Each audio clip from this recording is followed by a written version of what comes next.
Welcome to MyBookie. You're ready to create an account and start making money, and we're here to help. And remember, you can get a bonus of up to $1,000 on your first deposit. Now you're ready to bet. Just go to mybookie.ag, visit the sportsbook, click on your bet, and input the amount you want to risk or win in the bet slip. Yes, it's that easy. Just remember, at MyBookie, you play, you win, you get paid.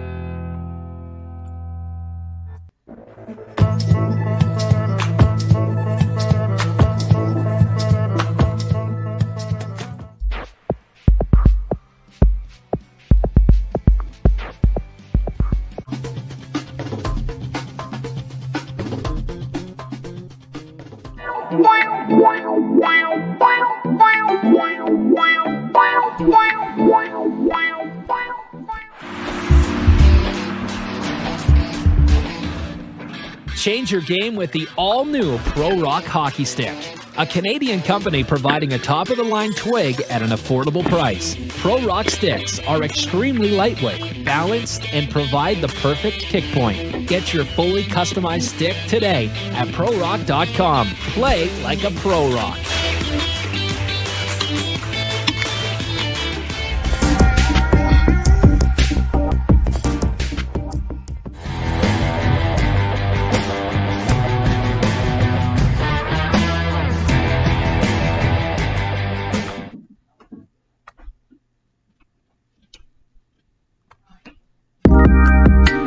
Good Thursday morning, everybody. Welcome to Glenn's Dynamic Sports Corner on 12 Ounce Sports. I am your host, Glenn Kaplan. We are live on 12 Ounce Sports. Home in Baltimore, Maryland, home of the Baltimore Orioles and the Baltimore Ravens. I hope you all are excited for today's Thursday show, the 156th show today. We are getting closer, little bit by time here, getting to number 200. But don't worry, folks. We have a lot more shows to go before then, and a lot more great content to go before then. So I hope you all are enjoying your wonderful week. There's a lot of topics to get into today. I want to start off with this interesting topic today. This wasn't even going to be on my show until I read it in a headline on Twitter yesterday on NBC4 Washington's Twitter page. Here is the headline and what it says, and I want to give you my thoughts about this.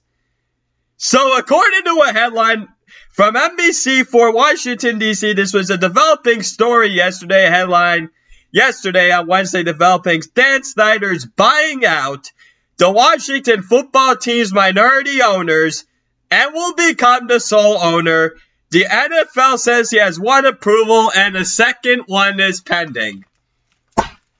Ladies and gentlemen, what have I said before about Daniel Snyder on this show various times?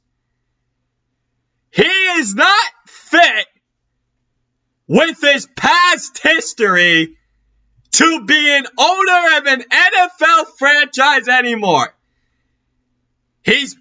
Some of the things that's been going on over there has been completely toxic. From the Washington Post story and a bunch of whole other nonsense and a bunch of dysfunction going on.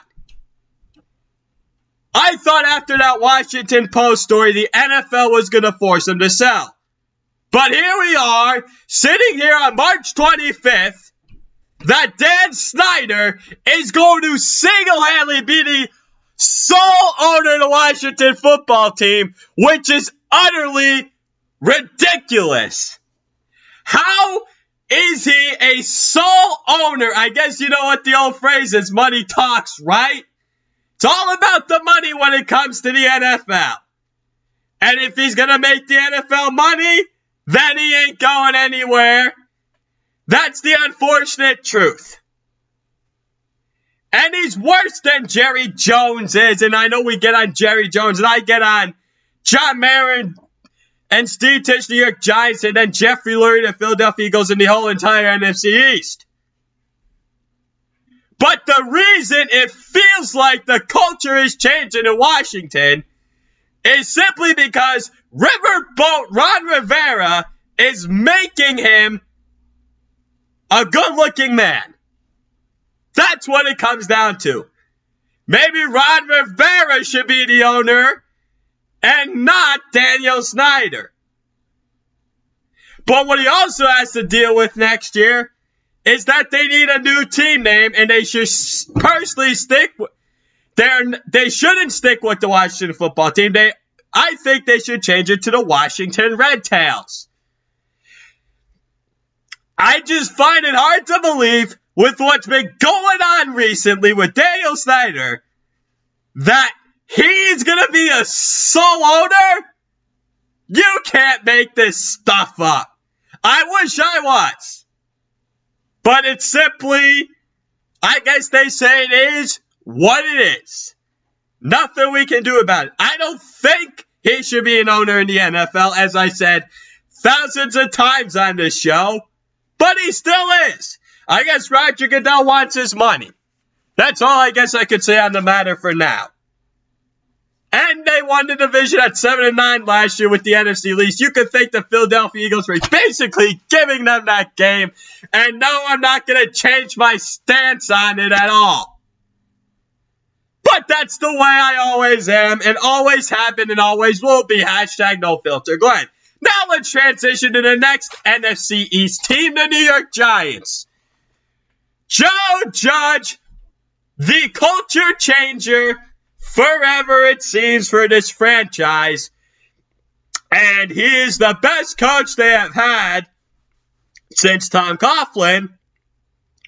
And as I said on Monday's show, he said in a press conference in the offseason, that I will never, ever tank games as long as I'm coaching the New York Giants. And that has attracted free agents like tight end Kyle Rudolph. And I know there was some injury issues that they were trying to figure out, but he knew he had to play for Joe Judge. Kyle Rudolph signed that 2-year, $14 million deal. Kyle Rudolph got 12 to 13 other offers. He said when he talked to Joe Judge and Jason Garrett, the head coach and offensive coordinator, I'm like, I got to sign the dotted lines. See, here's the pen. Here's the piece of paper. Let me sign the contract. Let me just write Kyle Rudolph's signature on here. Here you go. Here you go. Contract signed. Where is it? I don't know if you can see it. There it is. Contract signed for Kyle Rudolph and the New York Giants. And I'm going to like him a lot in the red zone. I personally think he's a lot better than Evan Ingram is. I personally think they should trade Evan Ingram at the NFL draft. But for some reason, on the final year of his contract, that Dave Gettleman, Joe Judge, and Jason Garrett, Patrick Graham, and the whole New York Giants team has some love affair for Evan Ingram, which I simply do not understand for the life of me.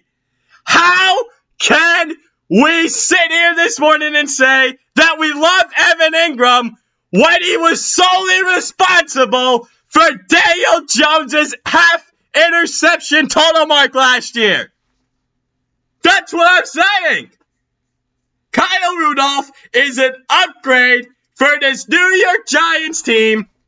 And the truth of the matter is, their receiver crops and tight ends are better today. And we'll see what they do with the 11th pick in the NFL draft. And there was another guy that officially signed with the New York Giants. And his name is Adoree Jackson, cornerback. He used to play for the Tennessee Titans, was released. Logan Ryan came up. As I told you that story on Monday's show. Flew up from Florida. And Adoree Jackson signs a 3-year deal with $39.5 million, and $20 million of it's guaranteed. So give me a second here as I sign this next contract. There it is. And now here's the second contract that I have. Where is it? Let me find it. There it is. See that? Kyle Rudolph and Adoree Jackson signed his New York Giants. I just had to script it myself. for you viewers to see, and I'm just trying to get a kick and gain my viewers however way possible because it's been dragging for the last month. Gotta make this show creative as possible, right? Even if it takes some dilly-dally and scribbles for the viewers to see. So let's take a look at this New York Giants defense, what it could potentially look like next year. Your quarterbacks are James Bradbury, IV, and Adoree Jackson is 1-2.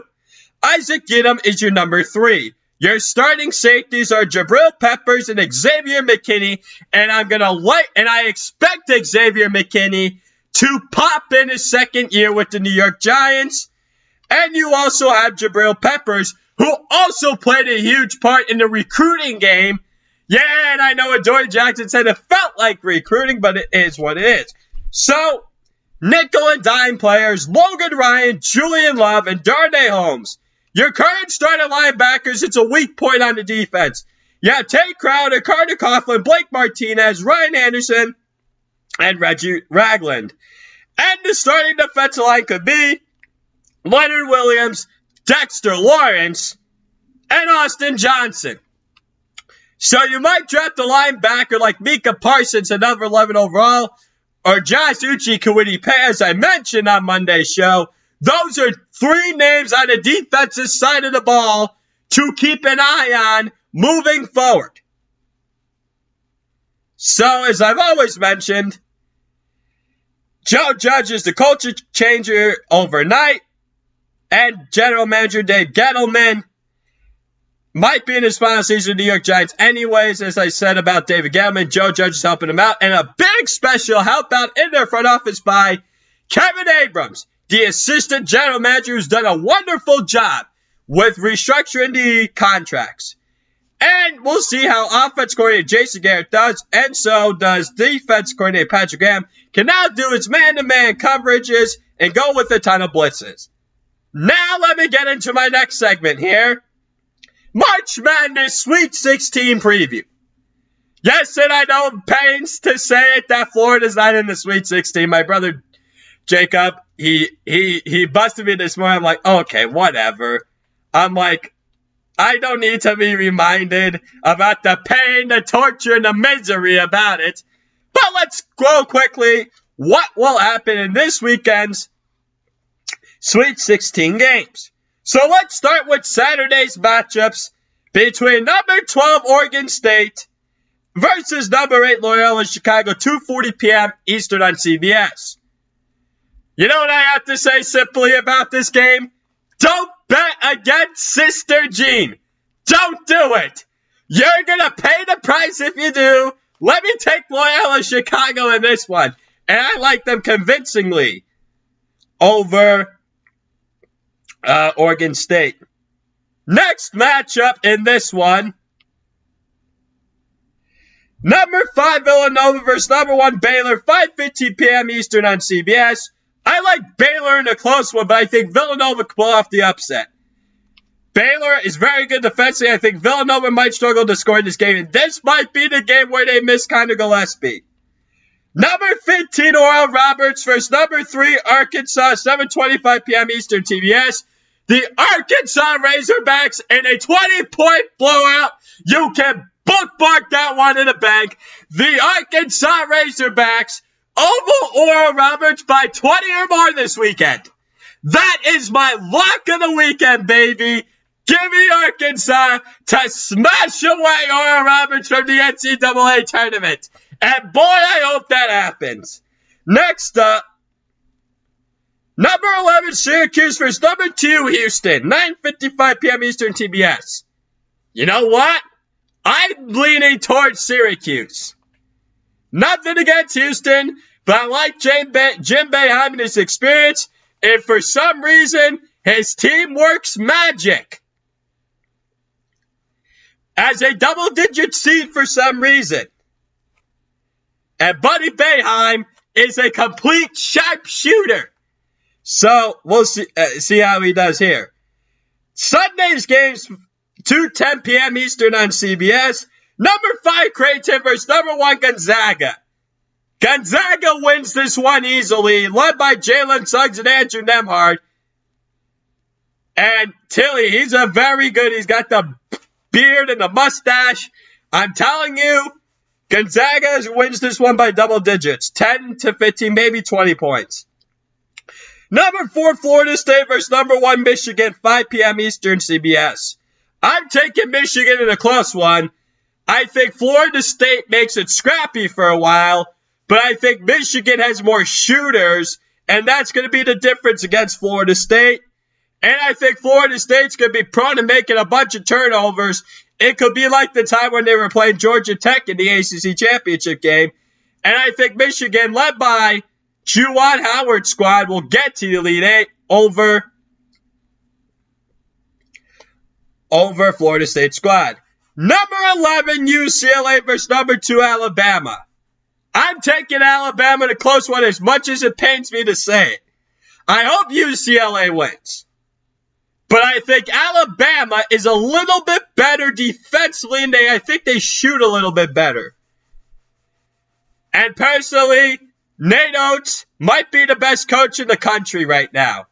And I do like UCLA's coach, who used to coach the Cincinnati Bearcats, and I honestly don't know what happened there. And number 7, Oregon versus number 6, USC, 9:45 p.m. Eastern. I personally think this is the best game of the weekend. And what are you saying, Glenn? The Pac-12's overrated. The Pac-12 stinks from the S to the K. Yeah, I get that. But as Bill Walton, maybe Bill Walton's right. Maybe we don't pay attention enough to the Pac-12. And maybe they are a better conference than we anticipate. And I do like the Mobley Butters, and they're athletic, and they just blew out Kansas. And Oregon can score the basketball, which they did against the Iowa Hawkeyes. Here's what's interesting. And I actually forgot to look up Oregon and USC if they played each other or not this year. I'm going to take Oregon by no more than 3 points. Why do I take Oregon? I think they're more spread out. That's why. And I think they play more fast tempo. I don't think USC is as fast tempo, which might be a problem for them. So we'll see how that one goes. All right. Today is the day. It's NBA trade deadline day. But before I get into NBA trade deadline day, use promo code 12OunceSports. All cats with positive bonus up to $1,000 for my bookie. So when you get up to $1,000, you get up to $1,000 bonus with your first deposit. MyBookie.ag, promo 12OunceSports, 12OunceSports, quench your sports thirst. We are live on Glenn's Dynamic Sports Corner, and as I always do on every show, thank you, Jamie Beck, Cody Jensen, Tyler Valdez, Michael Cavalis, Lou Gamlin, everybody else who chips into the show and network each and every single week, and the professionalism work that they do, and Philly Pete as well. Can't forget about the primetime sports show. Well, he's actually right after me today for about a half hour. If you like sports betting, you don't want to go anywhere after my show. So, no guests today, but I'm hoping to have some more guests down the road. So what is today here? Today is the NBA trade deadline day. So trade deadline day is at 5 p.m. not 5 p.m. Eastern time. 3 p.m. Eastern time, excuse me. So here's some of the couple of trades that we have had this morning. Corey Joseph for DeLon Wright swap. From the Sacramento Kings to the Detroit Pistons, and each team is swapping second-round picks. And the Cleveland Cavaliers did send JaVale McGee to the Denver Nuggets for Isaiah Hartenstein, 2 second-round picks. I like that trade for both teams. Get depth play for Denver. They're trying to win now. And Kobe Altman, the general manager for the Cleveland Cavaliers, gets his second-round picks. And maybe head coach J.B. Bickerstaff gets to play Isaiah Hartenstein. Get a look at him. He's a young player, 22, 23 years old.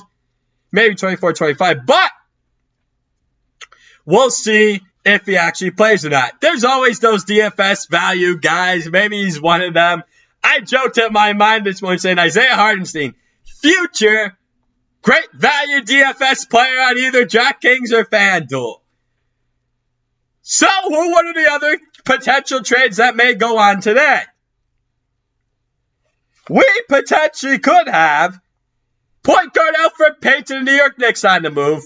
Point guard Lonzo Ball, the New Orleans Pelicans, on the move. Point guard shooting guard Eric Bledsoe, New Orleans Pelicans, on the move. Power forward Eric Gordon, the Orlando Magic, on the move. Small forward Norman Powell of the Toronto Raptors, on the move. And point guard Kyle Lowry of the Toronto Raptors, on the move. He has been the RPR until of the Toronto Raptors for this whole time. He's played his entire career with the Toronto Raptors. And head coach Nick Nurse basically said last night that he probably is the greatest Toronto Raptor of all time. And there are a few teams that are after Kyle Lowry. The Miami Heat, the Los Angeles Lakers, and the Philadelphia 76ers. So with the Miami Heat, I heard Duncan Robinson's name has been mentioned at trade talks. Maybe potentially Kendrick Nunn, a couple other salary cap moving pieces here. But he does not want to give up on Tyler Herro for some reason. Pat Riley's in their front office. And I guess Pat Riley views Tyler Herro as the next Devin Booker, who's on the Phoenix Suns. Or maybe like a Ray Allen or LeBron James. That's actually funny. I actually said that. So, there has been a trade. Not a trade yet. But there's a potential offer that has been rumored for the Philadelphia 76ers. That would be Kyle Lowry for Matisse Thybulle, Tyrese Maxey, and 2 first-round picks. If you're the Philadelphia 76ers, you have to take that trade, and I'm going to tell you why. First of all, those first-round picks will probably not be in the lottery. That's number one. Number two, Matisse Thybulle is offensively challenged. Thybulle is only good as a defensive specialist. If Thybulle's a top 3 to top 5 player on the roster, he will get exposed. Now, I can understand why you don't want to give up Tyrese Maxey. He played well early in the year when Ben Simmons was out due to coronavirus protocols. That I can understand because he could shoot the basketball.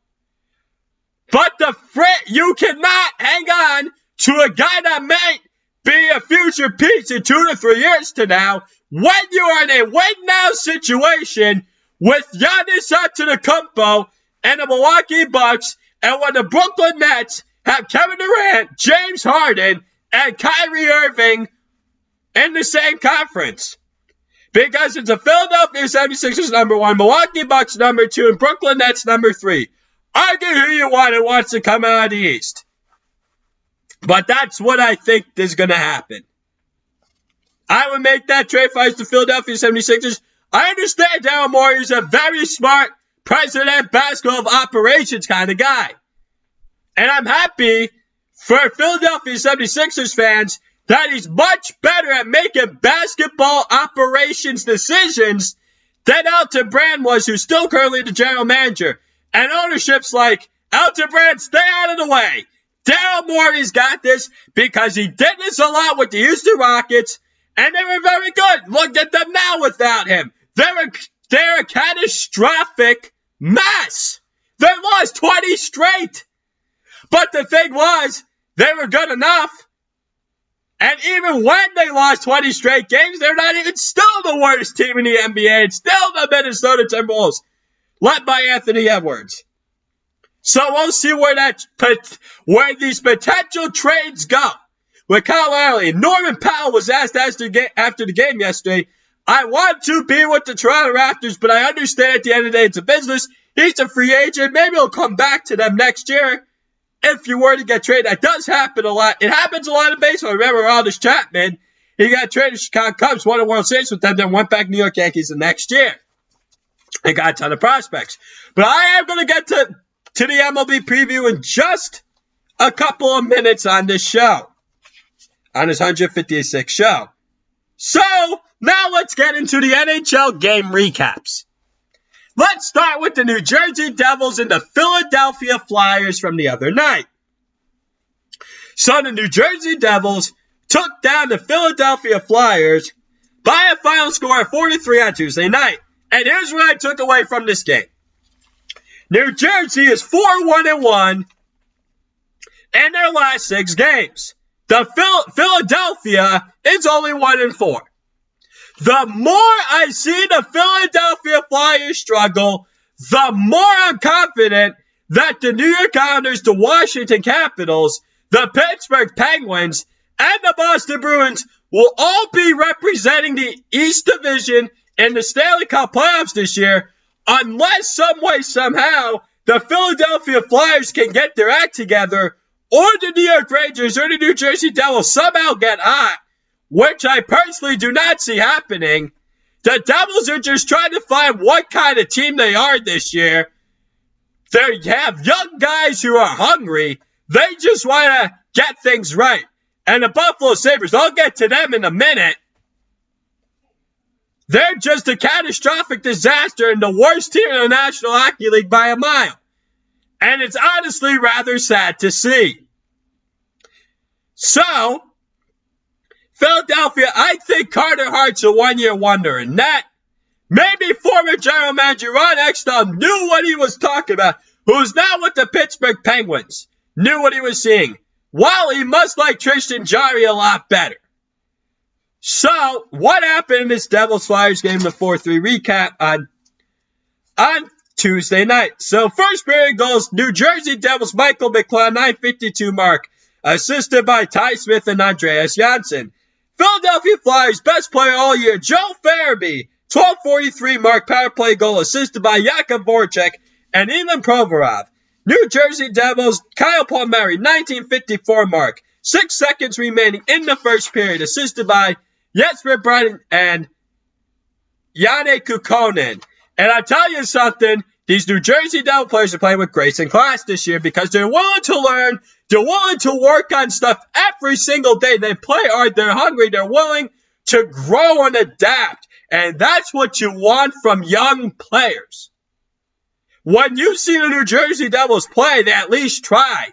Whether the results show is a different story. But you know they're not going to be the Buffalo Sabres. You know they'll give it for 60 minutes. It's just a matter of, okay, will the puck go in the net? Will we make the right defensive play? Will we be mentally tough or not? Second period goes, New Jersey Devils, Yegor Sharangovich, another young player.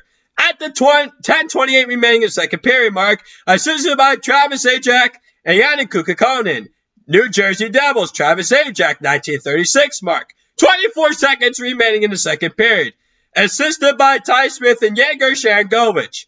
Third period goes Philadelphia Flyers, Sean Couturier, 11:37 mark, assisted by Travis Konechny and James Van Riemsdyk.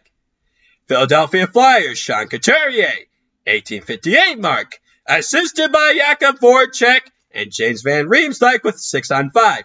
Mackenzie Blackwood, I think, is going to be a better goalie than Carter Hart in the long run. And Mackenzie Blackwood finished the game with 30 saves for New Jersey Devils. And then Blackwood was tremendous in that for New Jersey. Carter Hart finished the game with 28 saves for the Philadelphia Flyers. Carter Hart, you just got to figure out what's going on in his mind. And Hart continues to struggle for Philadelphia, maybe potentially one-year wonder for them. And Pittsburgh Penguins took down the Buffalo Sabres 5-2 on Wednesday night. And Sidney Crosby continues to impress once again, as he is the RP Arsenal of the Pittsburgh Penguins. And he just continues to carry the team on his back, simply because what else do they have other than, really in all honesty, their first line? But they're having a couple of young players, maybe stepping up. They're not really young players, but guys who are trying to work their way back into the NHL. So first period goals, Pittsburgh, Evan Rodriguez, 7:36 mark, assisted by Sam Lafferty and Mark Janikowski. And I think Mark Janikowski is probably may not be with them too much longer. You got to wonder if he's going to be placed on waivers at some point. General Manager Ron Hextall and President of Hockey Operations Brian Burke, they want to make a trade for Sentiment ASAP because Evgeny Malkin's week to week with an injury, and so is Teddy Bluger. So they're not particularly deep at center. Jared McCann's playing second line. So Chris Letang has been playing much better for them recently. scored a goal at the 15:44 mark, assisted by Sidney Crosby and Brian Rust. Buffalo Sabres, Rasmus Dahlin, 17:17 mark, assisted by Brandon Montour and Taylor Hall. Second period goals. Pittsburgh Penguins, John Moreno, 17:29 mark, assisted by Jared McCann and Zach Aston Reese. John Moreno's not been particularly very good for Pittsburgh this year on the blue line. He is seriously suffering from a sophomore slump. But John Moreno maybe gets him going a little bit here.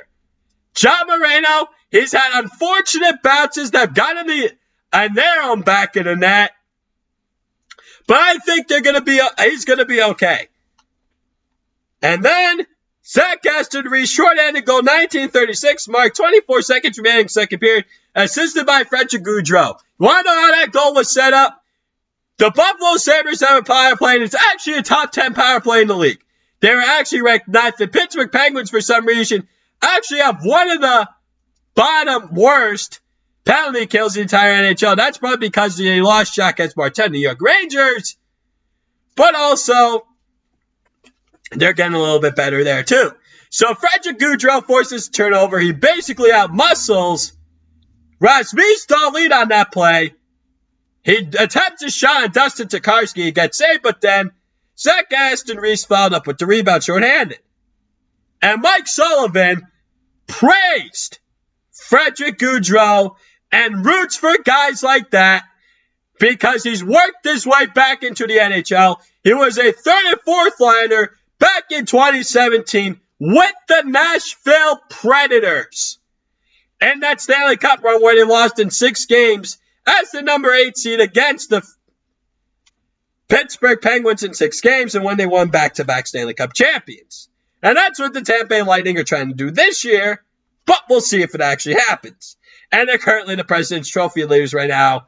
Y'all know what happened the last time. Against Columbus Blue Jackets, they got swept. But let's get back on task here. Third period goals. Pittsburgh, Sidney Crosby, 3:57 mark, assisted by Jake Gunsel and Mike Matheson. Buffalo Sabres, Victor Olofsson, 14:35 mark, unassisted. And the thing about those 2 goals in the second period by the Pittsburgh Penguins is Taylor Hall, 2 turnovers. No one's going to want him at the trade deadline. He thought he would bet himself by making only $8 million's a lot of money, but only for 1 year, and it's not very good. And obviously not going to pay off. Who's going to want him? New York Islanders ain't going to want him. The Boston Bruins ain't going to want him. The Washington Capitals are not going to want him. The Pittsburgh Penguins aren't going to want him, and so on and so on and so on. So, guy like Eric Stahl or Sam Reinhart makes sense because those might be depth pieces for teams. So, Dustin Tokarski. So, before I get into those stats, let me say this quickly. Sabres set shootout era record with 15 straight losses against Penguins since the 2005-2006 season, but they were actually a lot better in the 2006-2007 season under Lindy Ruff. So, that's where we are here. Dustin Tokarski finished with 37 saves for the Buffalo Sabres. He actually wasn't that bad. In all honesty, Rasmus Dahlin is a complete bust for the Buffalo Sabres. And Tristan Jarry finished the game with 26 saves for the Pittsburgh Penguins. And Jarry's been playing a lot better for them. So use promo code 12OutSports. All cash deposit bonus up to $1,000 for MyBookie. Get up to $1,000 bonus with your first deposit. MyBookie.ag. Promo 12OutSports. 12OutSports. Quench your sports thirst. Here. And then Glenn's Dynamic Sports Corner. We are live on Glenn's Dynamic Sports Corner. 12OutSports. Quench your sports thirst. Ladies and gentlemen, for the final round, 25 minutes, a little bit less or so on the show today, we are entering the 2021 MLB season preview. So it is finally here. We are just 1 week away from opening day / night from the 2021 MLB season. It is going to be a fun and bumpy ride coming up. It will be back to 162 games this season and we only had 60 games last season because of the coronavirus, and the season was almost in jeopardy because of it. The Los Angeles Dodgers are the defending World Series champions, and we'll see if anyone can take them down this season, or will they be the first back-to-back World Series champions since the New York Yankees three-peated here. So let's start with the National League East. This may be one of the most competitive divisions in the entire MLB. They are loaded with starting pitching and hitting talent. Any one of these 5 teams can win the division. We will see what happens here. Also in the NL East. Number 1 team in the NL East this year will be the New York Mets. They have a very strong starting rotation, led by starting pitcher Jacob deGrom. Carlos Carrasco's out for 6 to 8 weeks, but they'll monitor that. They also have Marcus Stroman. Pete Alonso, Michael Conforto, Francisco Lindor are also part of a loaded lineup. You also signed James McCann. Number 2, the Washington Nationals. They have a reloaded lineup for the season, led by Juan Soto with the additions of Josh Bell and Kyle Schwarber. As long as Steven Strasburg and Max Scherzer stay healthy, they will be just fine, managed by Dave Martinez. Number 3, the Atlanta Braves. The Atlanta Braves are a very talented bunch, led by Ronald Acuna Jr., Freddie Freeman, and Ozzie Albies. Atlanta may fall back this season due to recent postseason failures. Number 4, the Miami Marlins. The Miami Marlins look to build off last season's success. They hope it finally pays off, and Miami hopes to get rid of the term rebuild led by Miguel Rojas. Does a lot of things with grace and class. And he's one of the leaders inside the Miami Marlins clubhouse. So number 5, the Philadelphia Phillies. Bryce Harper's Philadelphia Phillies could finish potentially this season in last place in the National League East. Philadelphia may have the worst bullpen in all of baseball. And I will get to the NL Central when I come back from this commercial break.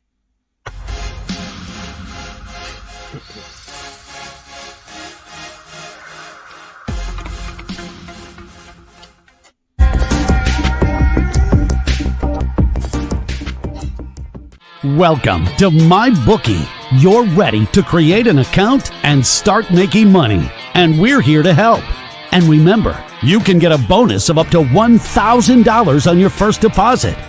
Now you're ready to bet.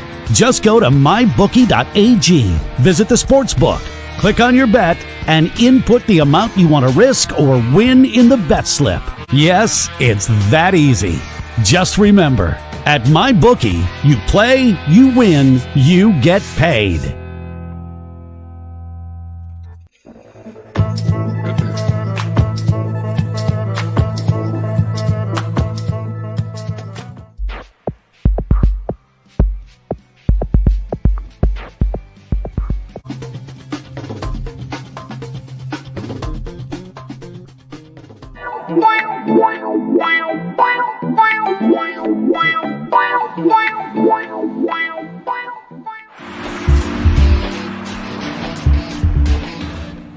Change your game with the all-new Pro Rock Hockey Stick, a Canadian company providing a top-of-the-line twig at an affordable price. Pro Rock sticks are extremely lightweight, balanced, and provide the perfect kick point. Get your fully customized stick today at ProRock.com. Play like a Pro Rock.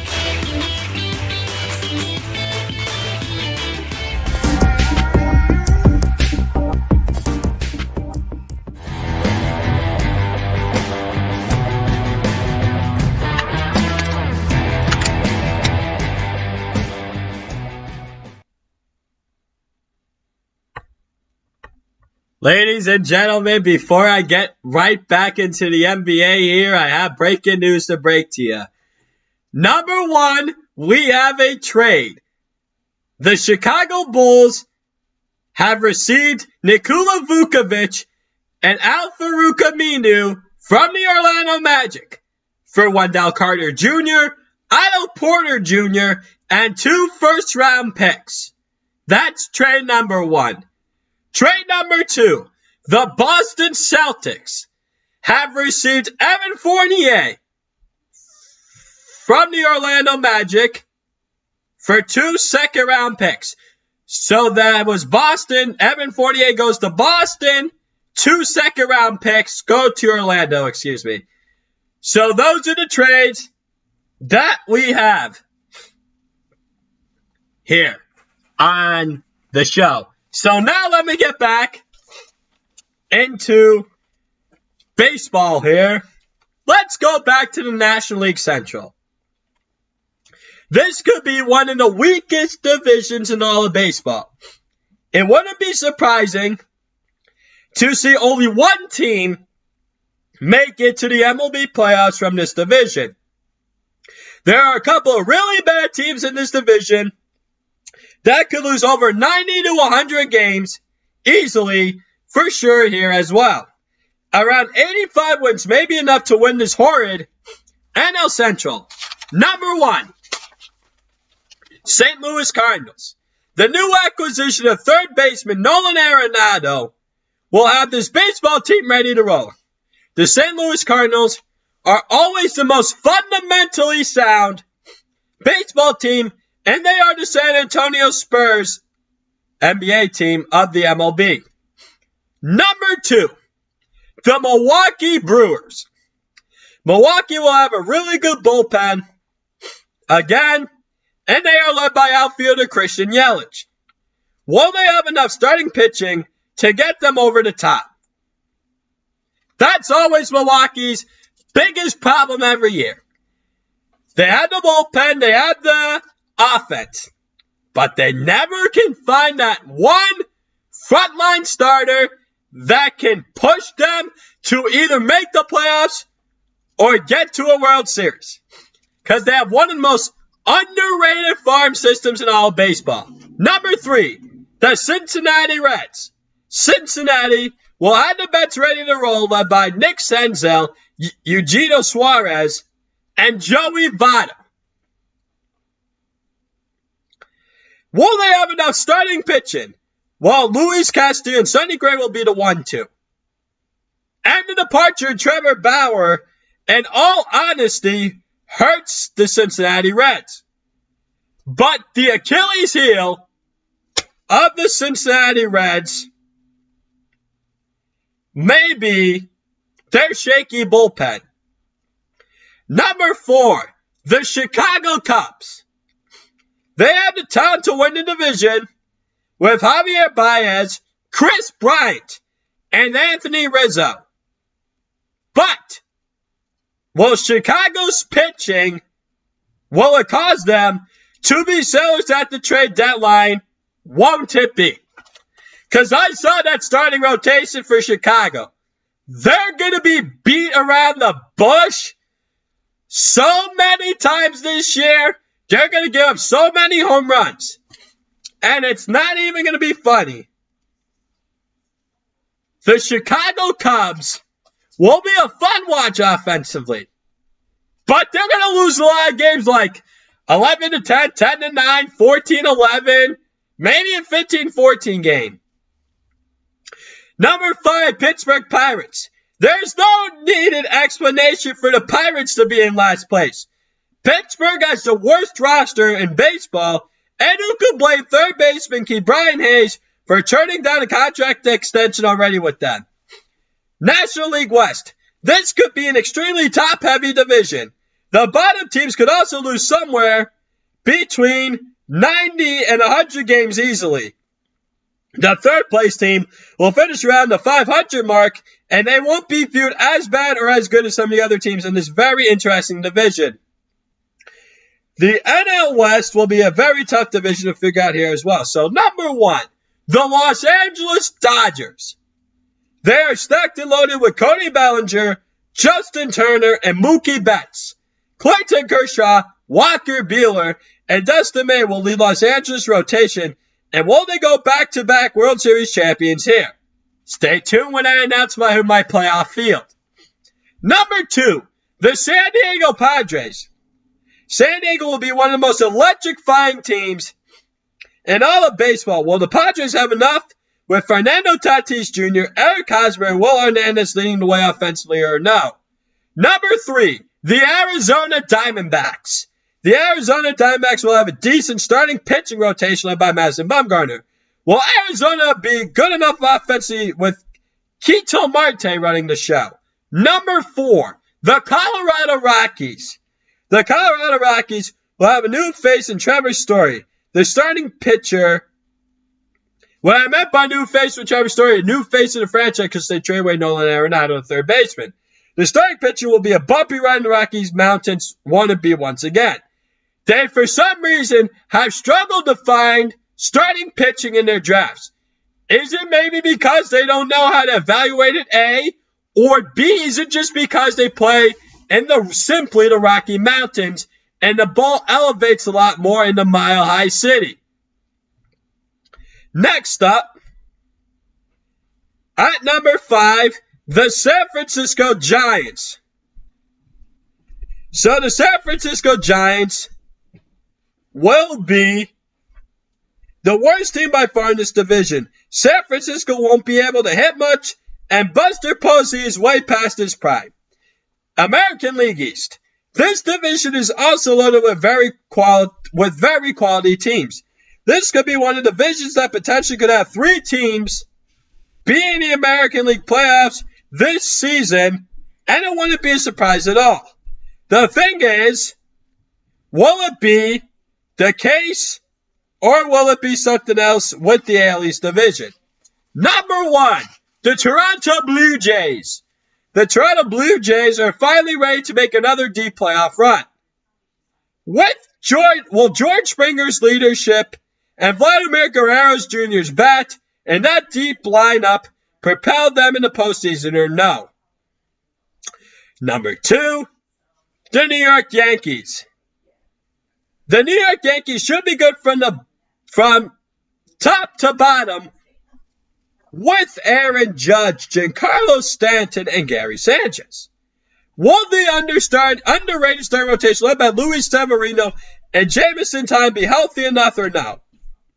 Number 3, the Tampa Bay Rays.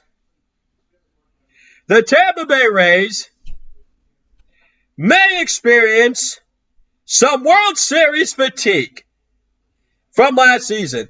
They traded away Blake Snell from last season. They yanked him in Game 6 of that World Series by Kevin Cash, the manager. And a lot of people do not understand why. But Tyler Glasnow is ready to be the number 1 starting pitcher for Kevin Cash's squad. Number 4, the Boston Red Sox. Listen here. Alex Cora is back at the Boston Red Sox team manager. I don't think it'll help much, despite having outfielder designated JD Martinez. They don't have much starting pitching at all. And number 5, the Baltimore Orioles. This is another year in the general manager, Mike Elias, manager Brandon Hyde rebuild. Ryan Mountcastle and Trey Mancini are by far the best hitters on the roster, and John Means by far is the best hitter on Baltimore's roster here. The American League Central. This is going to be one of the most interesting, intriguing divisions in the entire MLB. This could be an extremely weak division or a very strong division that lands 2 to 3 teams in the MLB postseason. There will also be some extremely weak or surprise teams in this division. This could be one of the most Jekyll and Hyde divisions in the MLB in the AL Central. Number 1, the Chicago White Sox. The Chicago White Sox are young and ready to win now. With while he's already in the Hall of Fame manager, Tony La Russa. Eloy Jimenez, Nick Madrigal, and Luis Robert will be some of the core pieces in the lineup along with Jose Abreu. Number 2, the Minnesota Twins. So, the Minnesota Twins won't have a problem making it to the playoffs led by Nelson Cruz and Max Kepler. However, can they finally win a playoff series or will they continue to fail? Number 3, the Cleveland Indians. The Cleveland Indians will have a very underrated starting rotation led by Shane Bieber, Aaron Civale, Zach Plesac, and Tristan McKenzie. Will Cleveland be able to hit the baseball led by Jose Ramirez and Carlos Santana, though? That's the biggest question for the Cleveland Indians. If they can hit the baseball decently, or if they're just an average offense, they'll find a way to play with that starting rotation. Number 4, the Kansas City Royals. And Terry Francona does a great job managing Cleveland Indians. So number 4, the Kansas City Royals. Kansas City will struggle with growing pains. However, how long will it be until the Kansas City Royals call him up as in referring to Bobby Witt Jr., the shortstop, another potential young phenom in the game of baseball who completely raked it out of the park in spring training and is another fundamentally sound player. You hear the ball off his bat like a major leaguer. He runs the bases well. He's a terrific Gold Glover. He's the cannot miss prospect, and he's going to be a Akamadi not only in fantasy baseball, but in DraftKings FanDuel's DFS baseball when the season comes starting next week. Number 5, the Detroit Tigers. Young starting pitching phenom Casey Mize will be ready to roll. Are the Detroit Tigers ready to contend, or are they stuck in a rebuild or in neutral? AL West.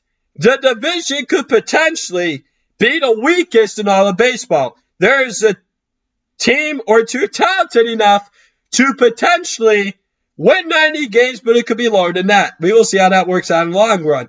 The AL West will be an intriguing and interesting one for sure. Number 1, the Oakland Athletics will win this division. Oakland still has a very fundamentally sound baseball team. Well, Chris Davis, Matt Chapman, and Matt Olson lead the Oakland Athletics back to the postseason this season or no. Number 2, the Houston Astros. Dusty Baker is back once again this season as the Houston Astros manager. Will Jose Altuve, Carlos Correa, Kyle Tucker, and Alex Bregman pick up the slack or no, with the absence of George Springer, who now left for the Toronto Blue Jays via free agency? They got their World Series title back in 2017 in 7 games against the Los Angeles Dodgers. But I guess maybe it's a new day here, and Carlos Correa did turn down a contract extension with the Houston Astros. So let's curious to see where this goes here. So number 3, the Los Angeles Angels. Outfielder Mike Trout has only been to the playoffs once in his illustrious career up to this point. Will they go on a run in first baseman's Albert Pujols' final year of his illustrious career or no? So that's the main thing here. Albert Pujols has been a pro throughout his entire career, and we'll see how it goes. Number 4, the Seattle Mariners. Jared Klenick is ready to make his MLB debut. Will the Seattle Mariners start off fast and then fall off a cliff or no? Number 5, the Texas Rangers. Texas Rangers could be the second worst team in baseball. This season could be very embarrassing for the MLB. Will outfielder Joey Gallo, their best players, get traded at the trade deadline to start revamping and rebuilding their farm system, Texas, or no? So now let me get to my awards. As I always do in every preview show, I predict who will win each award for the upcoming regular season. This will be fun. I'm curious to see what happens. Without further ado, here we go as well. NL MVP, Fernando Tatis Jr., San Diego Padres. NL Cy Young, Blake Snell, San Diego Padres. NL Rookie, Gavin Lux, Los Angeles Dodgers. NL Manager of the Year, Luis Rojas, New York Mets. NL Executive, Sandy Alderson, New York Mets. AL MVP, Vladimir Guerrero Jr., Toronto Blue Jays. AL Cy Young, Shane Bieber, Cleveland Indians. AL Rookie, Bobby Witt Jr., Kansas City Royals. AL Manager, Tony La Russa, Chicago White Sox. AL Executive, Charlie Montoyo, Toronto Blue Jays. MLB Playoffs. The MLB Playoffs are always the best time of the year. It is always exciting. Let me tell you what I think the MLB postseason is going to be from a far-fetched away. Well, here it is. NL Wildcard, number 4, San Diego Padres over number 5, Washington Nationals. Number NLDS, number 1 Los Angeles Dodgers over number 4 San Diego Padres. And number 2 New York Mets over number 3 St. Louis Cardinals. NLCS, number 2 New York Mets over number 1 Los Angeles Dodgers. And then let's get into the American League here. Number 4 New York Yankees over number 5 Minnesota Twins, the AL wildcard. Number 1 Toronto Blue Jays over number 4 New York Yankees in the ALDS. And number 2 Chicago White Sox over number 3 Oakland Athletics in the ALDS. So now, what is next here? The ALCS. The number 1 seeded Toronto Blue Jays over the number 2 seeded the Chicago White Sox. World Series champions this year. First year owner Steve Cohen. The magic of the New York Mets in 1986 is restored. World Series champions, NL number 2 New York Mets over AL number 1 Toronto Blue Jays. That's my pick for this year's World Series winner. And be critical all you want about me picking the New York Mets to win the World Series this year. I know all you New York Yankees fans will probably heckle and rattle me all you want. I personally don't give 2 rips because you're probably the most entire toxic fan base in all of baseball, and I'm not going to hold back about it. Because let me tell you this, even if the New York Mets win the World Series, the New York Yankees will still ruin their day. They'll still traumatize them because that's thinking all they can do in there with their entire lives. Coming from the New York Mets fan myself. And I know so. Because it's the worst entire fan base in all of baseball with the New York Yankees. And just throwing it out there. So top 10 MLB teams here very quickly here. Number 10, Oakland Athletics. Number 9, St. Louis Cardinals. Number 8, Minnesota Twins. Number 7, the Chicago White Sox. Number 6, the Washington Nationals. Number 5, the New York Yankees. Number 4, the Toronto Blue Jays. Number 3, the San Diego Padres. Number 2, the New York Mets. And number 1, the Los Angeles Dodgers. Those are my teams, my top 10 teams to start the MLB season. So, that's where we stand here to start the MLB season. As my top 10 teams, I don't go over top 10 MLB teams every week. Just like I don't do it with the NHL or the NBA. I only did it with the NFL because that's the way the season works. And that's, I guess, the way things seem to go here.